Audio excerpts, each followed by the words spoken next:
Every time we come back to Beijing, it seems there are more people, and especially more younger people. This is so different from the China that we grew up in. It used to just be coal dust and Mao suits. Check it out. The founder of Communist China on a clock. China is urbanizing at warp speed, with people our age flocking to cities like Beijing. That's one reason Beijing has expanded 20% in the past 10 years. But what does this capital city offer China's younger generation? And how do their new lives in the city affect the country villages they come from? I'm Jeff Hutchins, and I'm a photographer. I'm Peter Hutchins, and I'm a filmmaker. We grew up in China, and now we're going back to capture China in its moment of change.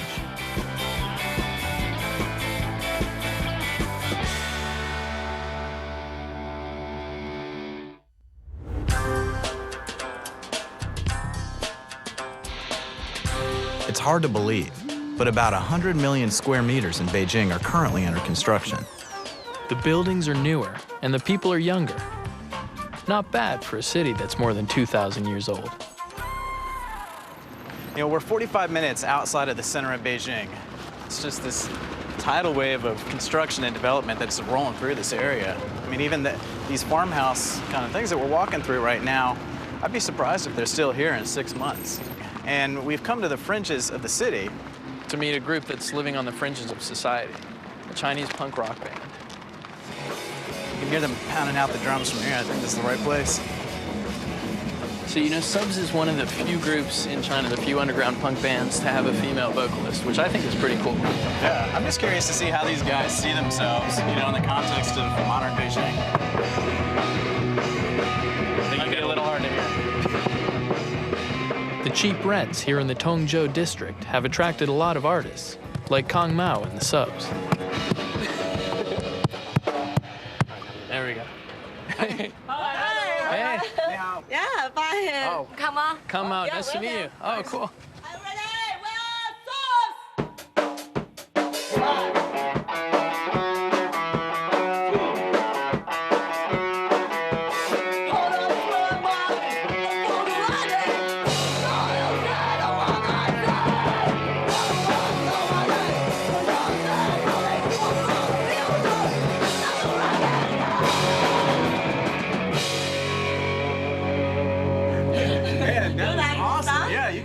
We're maybe drink some beer? Yeah. Yeah. Yeah, I'd love to hear more about stuff. Awesome. Yeah, you guys rock. There you go. Cheers. Cheers. Cheers. Ganbei. Ganbei. Oh, ganbei. Finish it off? Yeah, it's too big. I don't think so. What is it like to be punk in China? Do people look at you, or do they think you're different, or just normal? Maybe they think we are a monster. You're a monster? Really? And most Chinese people don't know what is punk. Punk rock makes up just a small part of the Beijing music scene, and that's why the government allows them to freely create their music. But outside influences, including Western rock music, are putting a lot of pressure on the status quo. What do your parents think of punk rock? My mother and father so hate me play Really? punk music, yeah. Why are they so mad? Because they think a younger should marry a rich man, have a good job, and clean. But Kong Mao isn't interested in following a traditional path. And in Beijing, she can make her own way. I really like punk, you know. I really think I can choose my life. Like Kong Mao, Beijing is inventing its future as it goes along. Sometimes there's a little more freedom, but Kong Mao has to be cautious. Is there anything that you cannot sing about? Yeah, of course. Yeah. Yeah, of course. Sometimes we sing in English is safe a little bit. It's a bit safer. Yeah, for example, we have a song named Brother. It's about from 1989. No, I'm sure that's pretty sensitive to talk about that stuff. And voices like Kong Mao's are starting to be heard. We're gonna get to hear them play tonight. Thanks. We'll see you yeah. tonight. We'll see you guys tonight. See you tonight. Okay. Yeah. Cool. All right. In the clubs of Beijing, the rock scene has been quietly growing for more than a decade. So people like Kang Mao may be changing Chinese music forever. We want to see another aspect of Beijing's youth culture. So to find out, we've come to Beijing University to talk to a guy who's close to Kang Mao's age, but on a much more conventional path. Beijing University, I mean, it really is beautiful. We're actually here because we want to talk to someone who's in the Communist Youth League now and about to join the Communist Party. Is this him? Hi, it was Vivian and Jeff. Yeah, Nice to meet you. Hey, how's it going? Cool. Yeah. Li Xiao is in his final year majoring in quantum physics. So you're not only studying physics, but you're also in the Communist Youth League, right? Yeah, What percentage of your classmates are actually part of the Communist Youth League also? very, very large. Li says that being a member of the party gives him opportunities and connections. It's interesting that he sees joining the party as a choice. I thought not joining was really not an option. So do you have to be a member of the Communist Party to be in the government? Oh, no, not necessary. The head of the Ministry of Technology now is not a Communist Party member. Really? Has that always been the case? No, it's just within the 5 or 6 years when the President Hu Jintao came into the head of the party. He wants to make an important transformation that the government is relatively separate from the party. I ask Li how the Communist Party is changing, and what he says is surprising. They want someone can give their own opinion and put some suggestions rather than just agree with them and do nothing. So what do you think of something like the Tiananmen Square protests, that kind of independent thought? Actually, at the time, I was 3 years old. Yeah, I heard of that. I think it's okay for people to raise their own opinions, but it's inappropriate to do in that way. Yeah, the most important thing is that it should not disrupt the society. I wonder how Li Xiao feels about his own future. Is he as idealistic as our friend the punk rocker? Is money important to you? Science is more important for me. Li Xiao and Kang Mao are taking advantage of the new opportunities in Beijing. But I wonder what it's like in China's provinces, beyond the bright lights of the big city. We've worked up quite an appetite exploring the city. So we decide to grab a bite to eat. The Chinese are pretty much known for eating everything. Yeah, well, there's even the saying in southern China that we eat everything in the air except for planes, everything in the water except for submarines, and everything on land except for a car. It's pretty true.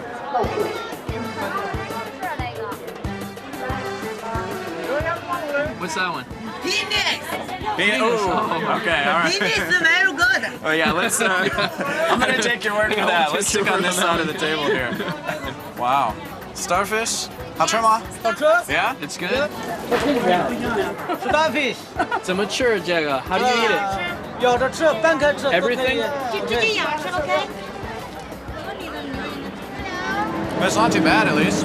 No. Halfway edible.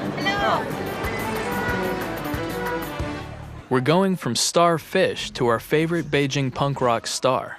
This is the club where Kang Mao is playing.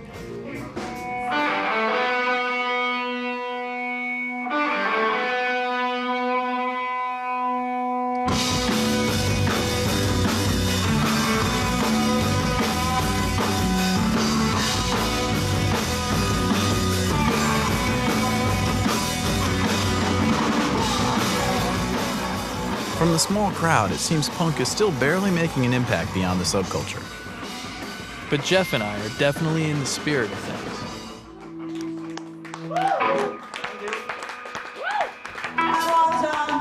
He got a chair sing on stage. Try to sing 1, 2, 3.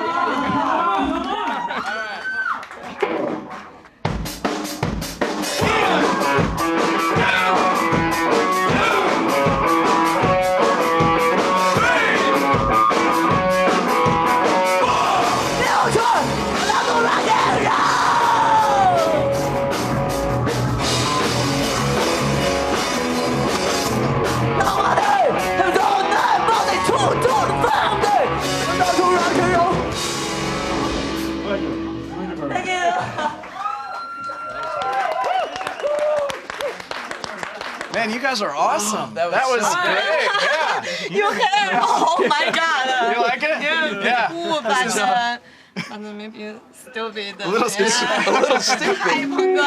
But they're your band T-shirts. They can't be. Oh, the T-shirts are good. that was so great. Thanks for showing us some of the edgy really? side of Beijing. Yeah. Thank You guys you. are awesome. Thank you. All right. Thanks. Okay. See you later. See you later. Bye. Bye. Bye. Jeff, I think we gotta change. The next morning, Pete and I visit one of our favorite places in Beijing, a neighborhood called a hutong. Hutong translates to alleyway. The alleys link quads of houses surrounding courtyards.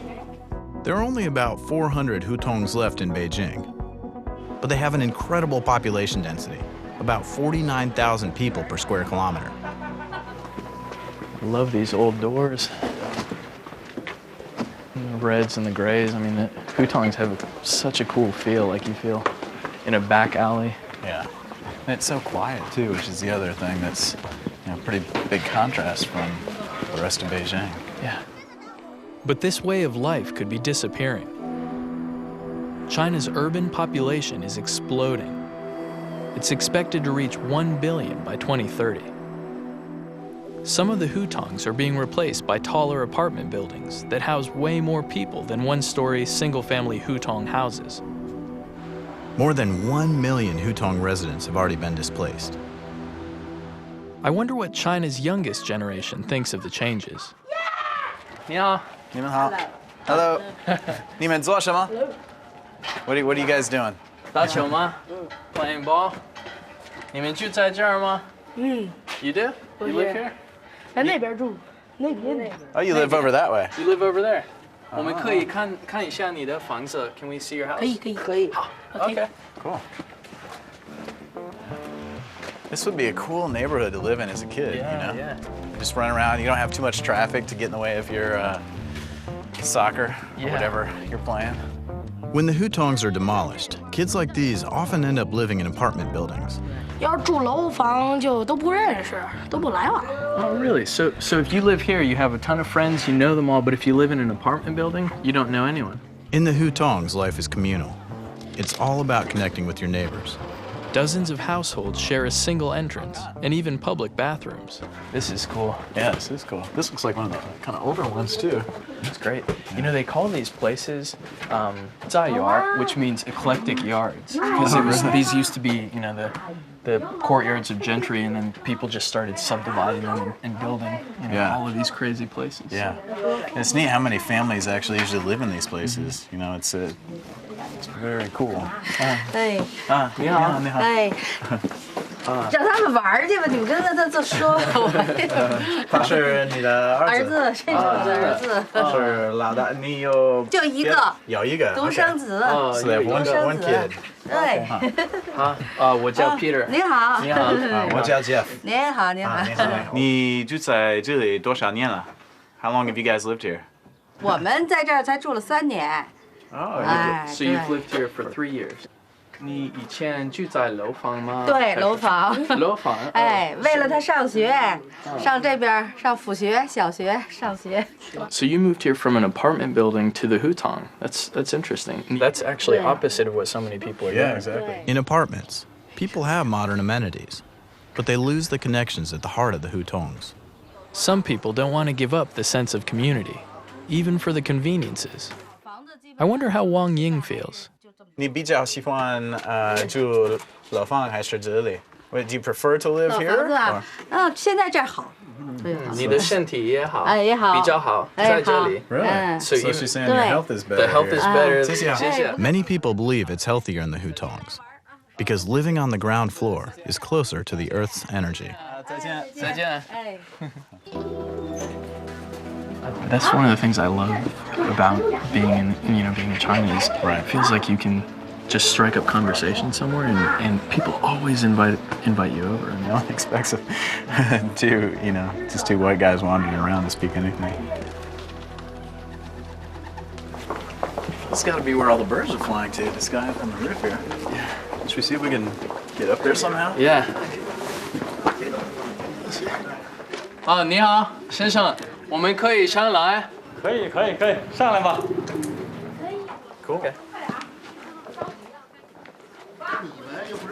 哎，你好，你好，你好，你好，你好，你好。你好，你好，这是你的房子。这是我的房子，我家，我的住家。啊，你在这里多少年？住了50年了。 Wow, 50 years. Wow. 从小。 And he's been keeping pigeons since he was a little boy. Keeping pigeons is a tradition in China and in cities around the world.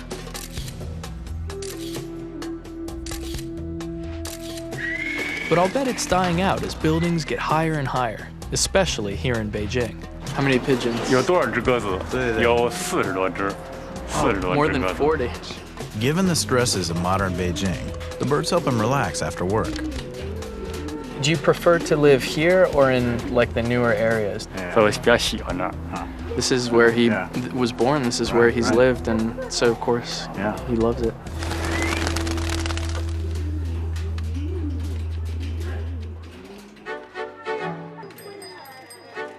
With Beijing modernizing so fast, I'm glad some of the old traditions still exist. I've heard they have to update the maps every 3 months just to keep up. Makes you appreciate the surviving hutongs all the more. These neighborhoods are great because you've got all the same, it's the people who live here that are shopping here and Right. businesses here. And Songyobing? Is that Songyobing, really green onion pancakes. These things are amazing. They're super simple, onion pancakes, but they're delicious. All right, here we go. This will take you back, huh? Yeah, man. That's perfect. Oh yeah, that's really good. Nothing like walking through a hutong with a Songyobing in your hand. I mean, that's kind of the idea too in Beijing. The parts that I really appreciate are the things that are sort of the simple, like that, it's not like the new flashy cars and buildings and everything, but like just like a green onion pancake. I mean, Right. this place really is its own thing. It's not trying to be something else.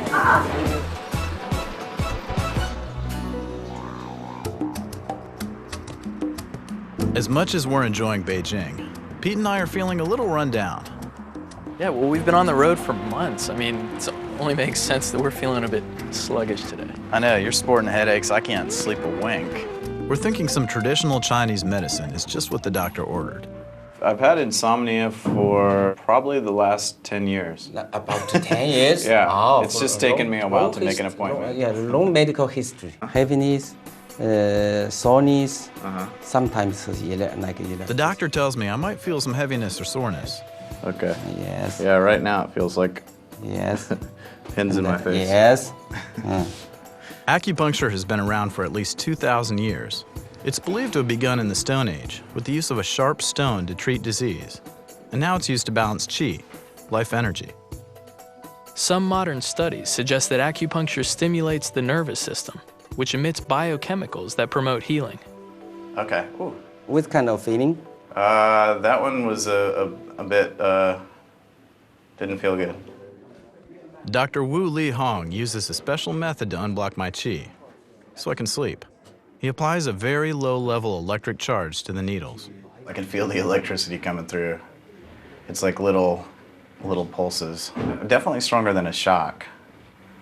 Yeah, it's not comfortable. I wouldn't say it's comfortable. I hope the doc can cure my headaches without using too many needles. I've always had a bit of a fear of needles. What is this called? Cupping? Cupping. Oh. That's such a weird feeling. Cupping is a therapy over 2,500 years old. It improves blood circulation by bringing fresh blood to the area. It can also open up the lungs. It's most often used to treat aches and pains and respiratory illnesses such as chest congestion and wheezing. Your skin just starts getting sucked into the glass. Guess the flame creates some kind of suction. So I'm being poked and pulled, and I don't even get to see it coming. For you, I think maybe 3 minutes to 5 minutes is enough. So do you find in Beijing, even with newer types of medicine or different types, do a lot of people still use acupuncture? Yeah, There's different hospital and different treatment for patient. For example, our hospital is acupuncture hospital or traditional Chinese medicine hospital. Most patients use herbs and acupuncture. Chinese medicine doesn't have any side effect. Oh, okay. And also is for economic. Oh, it's cheaper. Cheap. Okay. Is that all of them? Okay. He tells me it'll be a couple of days before the circles disappear. Everyone is finished.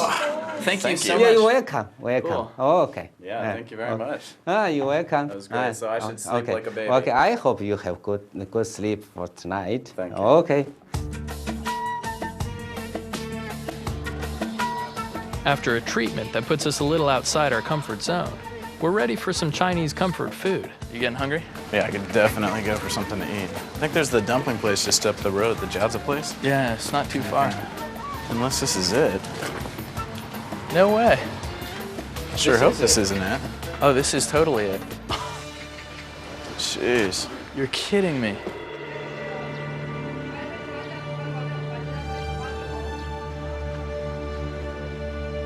It just comes and goes at such an exponential rate, it's unreal.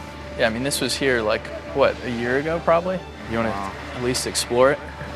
May as well, jeez. It's so surreal. I mean, it feels like a war zone or something. Yeah. Just walking over rubble. Hey, check out the mannequins.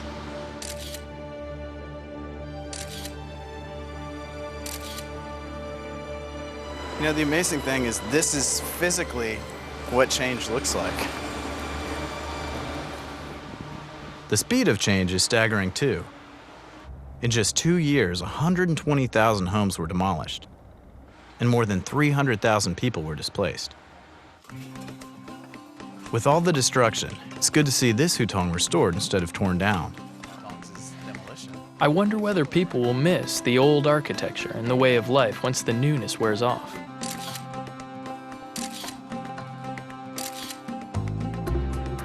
I guess so many people in Beijing are new to the city that they don't even know what old Beijing looked like. Beijing is a prime example of the global phenomenon of urbanization. People leaving the country for the city.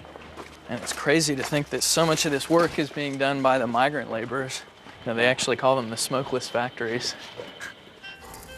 I've heard that 1 in 4 Beijing residents is a migrant from the farms. They come here to work and escape rural poverty.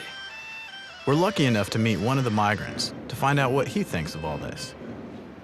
Li Hongzhong is from Hunan province, about 1,500 kilometers south of Beijing. Hunan is one of the main provinces that the city's migrant labor comes from. 你为什么现在在北京? Why are you in Beijing?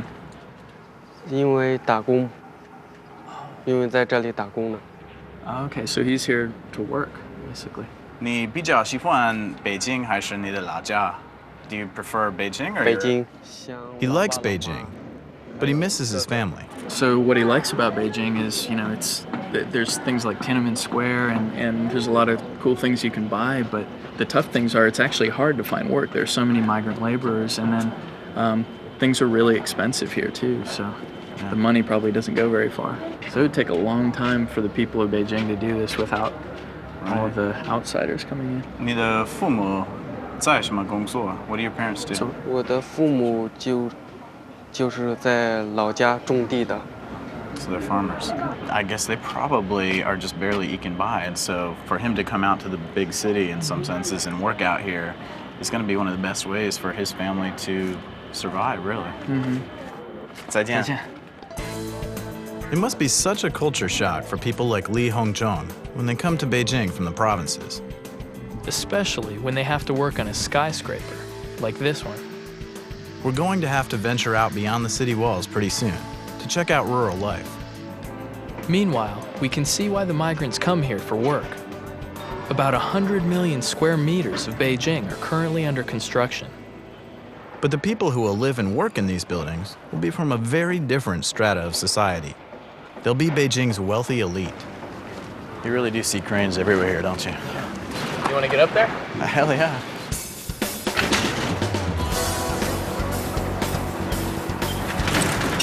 All right, this definitely looks high enough to make you a little woozy. Oh, man. Yeah, grab onto the rail.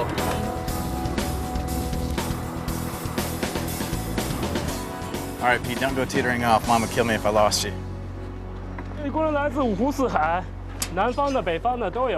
So they come from all over China. I think there's something like 150 or 200 million migrant workers in China, which is a seriously mind-blowing figure if you think about it. Yeah, I've actually read that there are more migrant laborers in China than the entire population of the UK, France, and Australia combined, which is just staggering.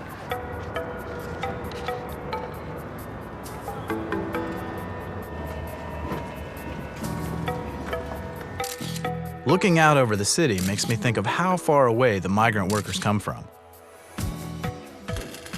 But how much of Beijing is filtering back to their hometowns? Or is life pretty much unchanged in the provinces?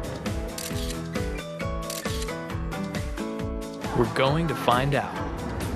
We're about to trade the urban frontier of Beijing for the wilds of Inner Mongolia. So Jeff and I are off to Inner Mongolia to find out how they're dealing with the changes.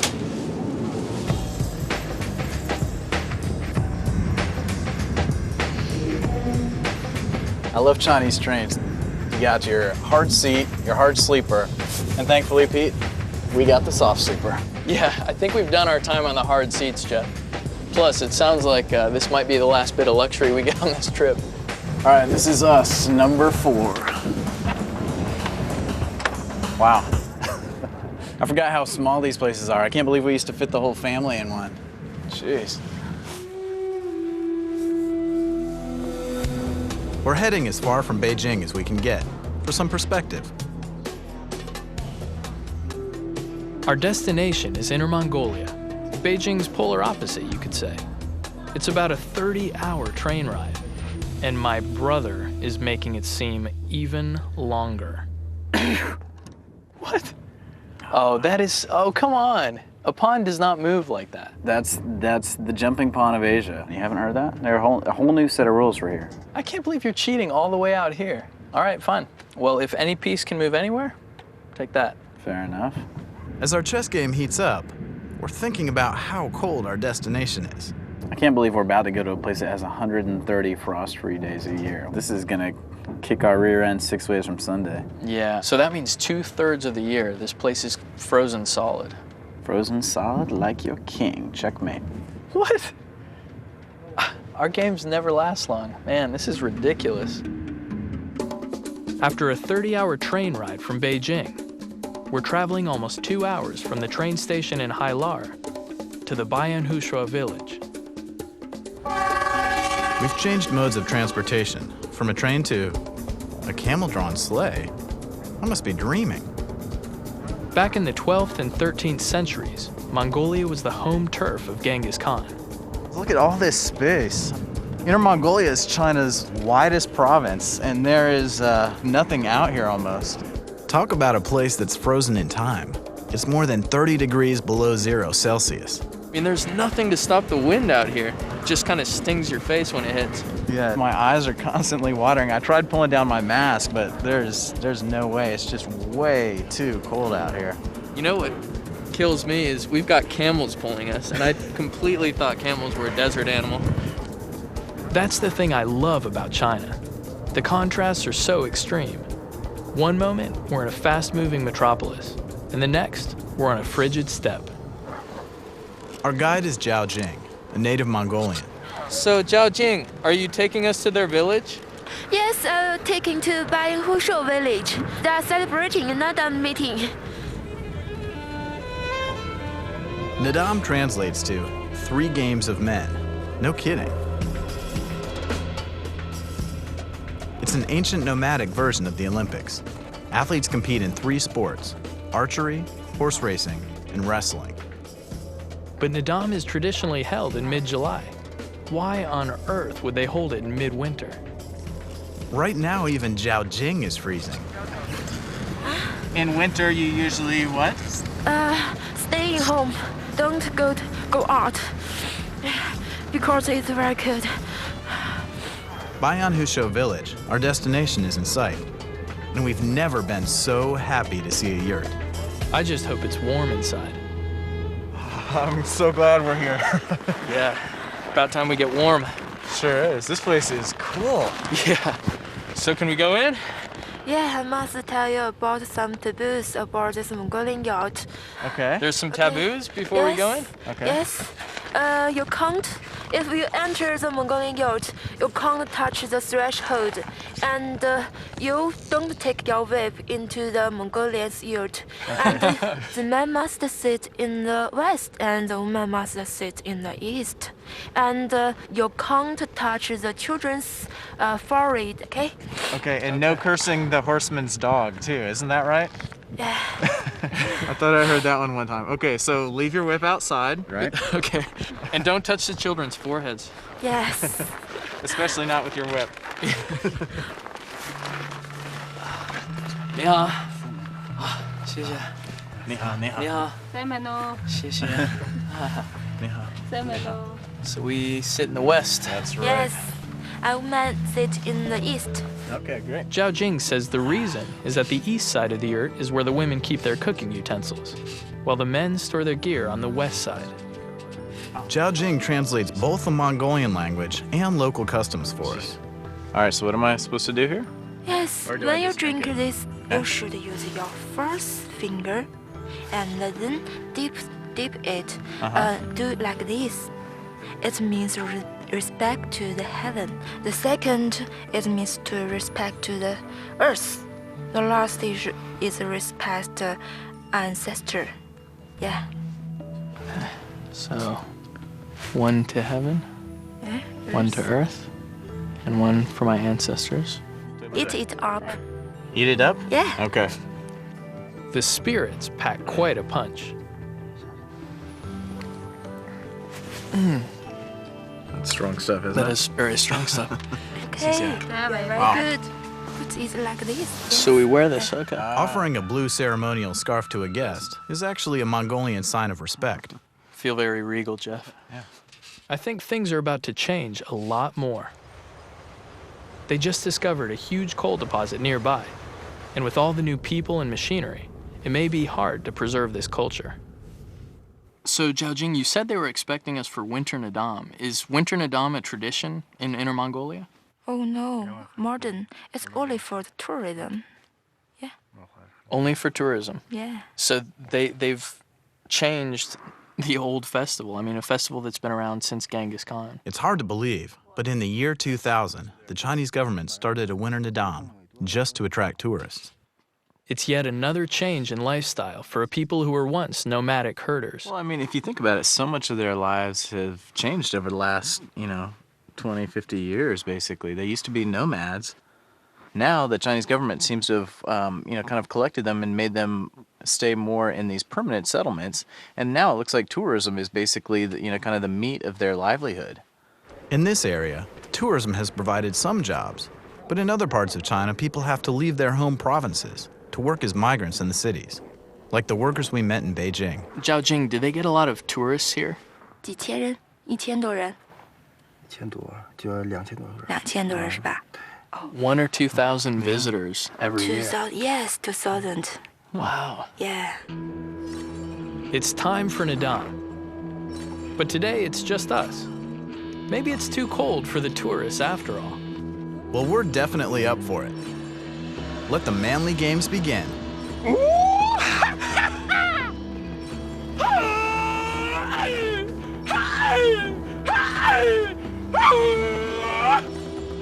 Let's go.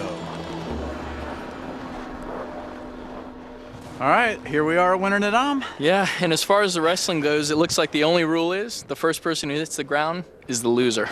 All right, you ready to dust yourself off? Yeah, I'm ready to dust you off. We start with 16 men and wrestle in pairs until the last man standing. For round one, Pete and I will wrestle each other, and that suits us just fine. I want you. I want you. Your number's up, little one. You know, Jeff, it's not the size of the dog in the fight, but the size of the fight in the dog. This dog has been chained up for a long time, but he is ready.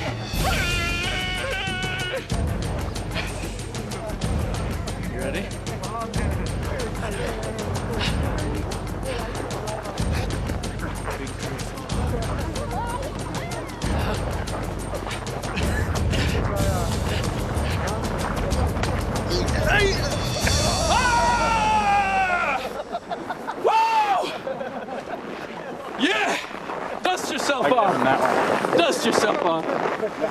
Genghis Khan used wrestling to keep his men in great fighting shape. And his brothers, we love a good fight too. Sorry I had to beat you out there, big brother. Hey man, I let you win. I didn't want to have to face one of those guys. But you're gonna do great. Go get him, make us proud. He's gonna get killed out there. I beat Jeff, which is great, but now I have to wrestle one of the Mongolian guys. And genealogy shows there's pretty much an 8% chance that my opponent will be a direct descendant of Genghis Khan. And I say, better Pete than me. Oh, okay. Pete's about to get worked. They're shaking hands, but it's all ugly from here on out. He's gonna get chucked around like a rag doll. Uh-oh, he's trying the old psych him out move. See what he's got? This is all strategy here. Come on, Pete. Oh. Good one. All right. Good job, good job. Hey, Down by contact. you did your best. You made us proud. I still let you win. Good job.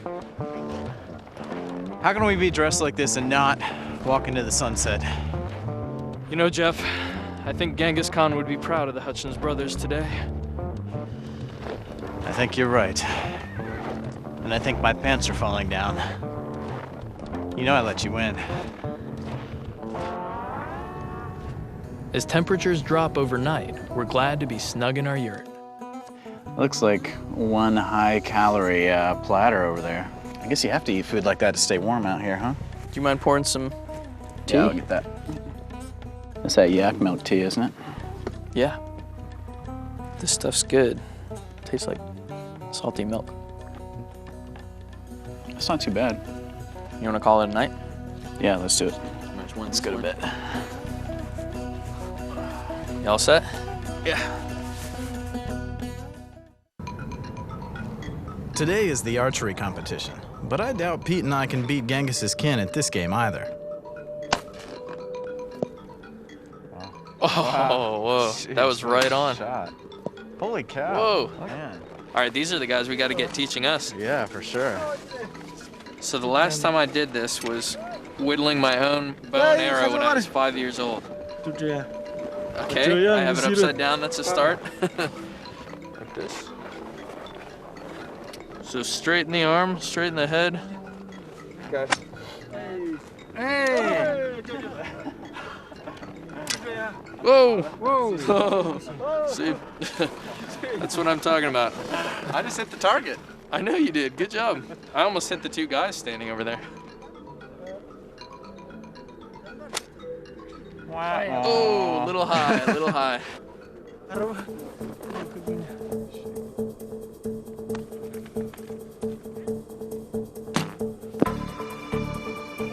Man, look at these bows that they're using. They're out here, you know, in the traditional garb, but they're shooting these like things which look almost futuristic, you know? Yeah.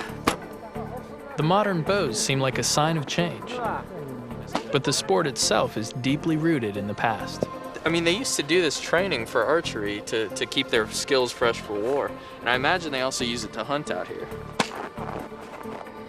The targets that they're shooting at are actually, you know, they're down on the ground as opposed to being raised up, which is kind of interesting.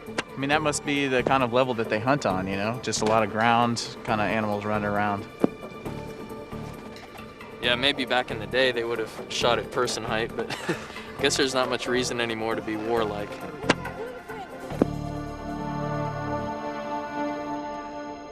With the Nadam Olympics over, we come in from the cold and enjoy a Mongolian banquet. That's a good spread. And the music out here, 1,000 kilometers from the punk scene in Beijing, makes us feel like we're in a totally different country. I'll bet the people who come from villages like this to work in the cities feel the same kind of culture shock. Even all the way out here, there's a taste of the big city. Wow, I don't even know what most of this stuff is, but we're being well taken care of. Look at these guys going to town. You riding the horse? Yeah. You riding the horse? Yeah. Oh, he's horse racing. That's straight up Mongolia style. One other thing I notice here is that people of all ages hang out together. it seems there's less of a separate youth culture than in Beijing. I love this place. You know, China's northeast is so hardy. Everyone that we see here in Inner Mongolia, they have that spirit that allows China to adapt and grow and change. It's amazing. I think you need more yak milk tea, Jeff. Thank you, sir. Cheers to the great Northeast.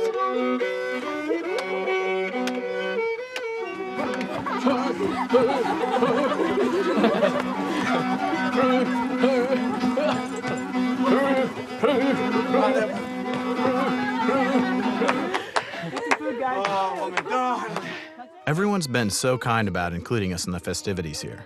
But I guess in China, many people aren't as lucky. It seems to me that people like the migrants probably always feel like outsiders looking in. As for us, we're heading back to Beijing. And it feels like we're going back to the future.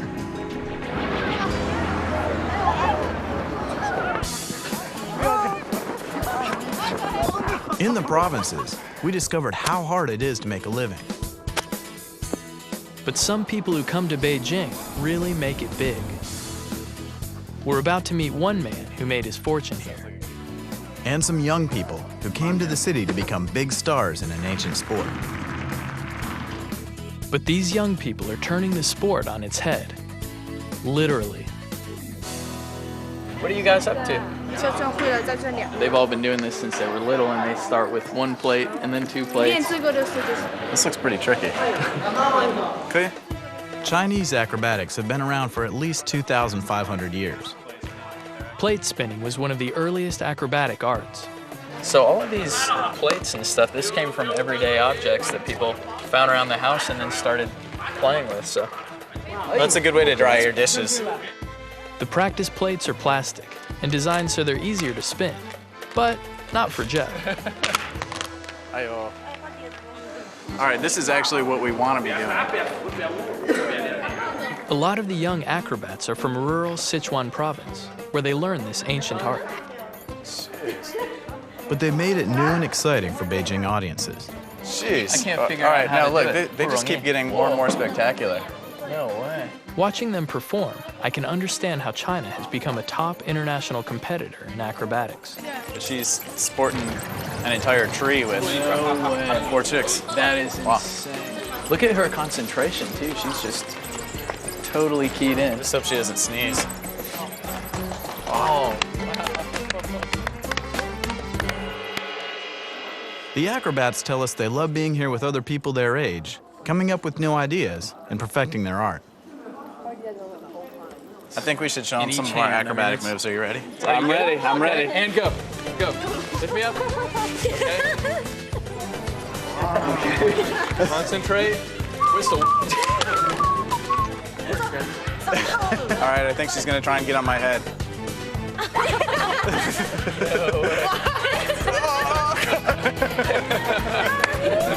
You sent her flying away. This is known as swallow play. The performers imitate swallows as they leap through the rings. Oh, nice. Nice. Belly.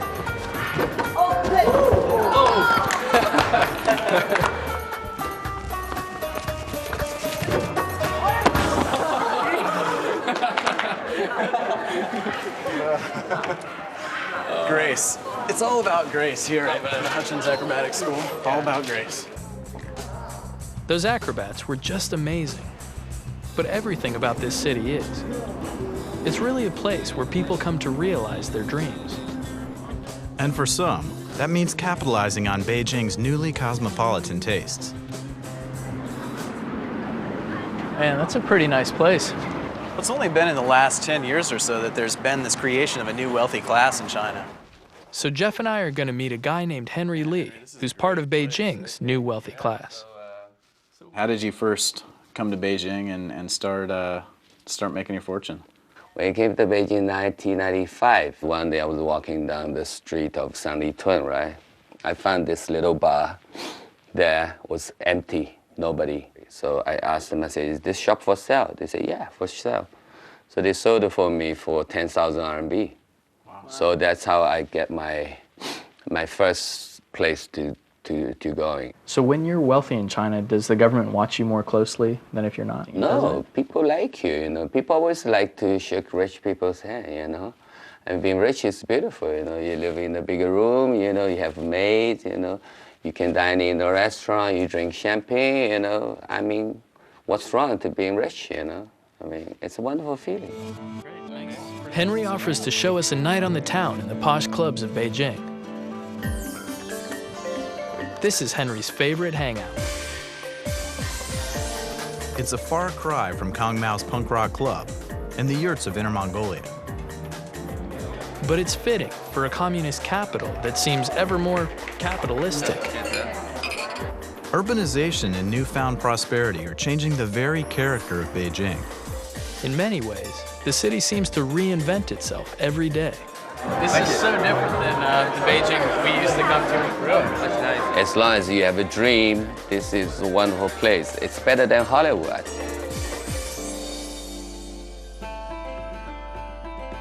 Many of the people we've met in Beijing do have a dream, whether it's a way out of rural poverty or the chance to follow their star in music, science, or business. You see it in every face in Beijing, because everyone is a part of the new urban revolution. When you think of it in human terms too, it's not just a faceless changing skyline, it's also thousands and thousands of people whose lives are being changed, who are moving from their original homes. It seems like every time we come back to Beijing, something huge has changed.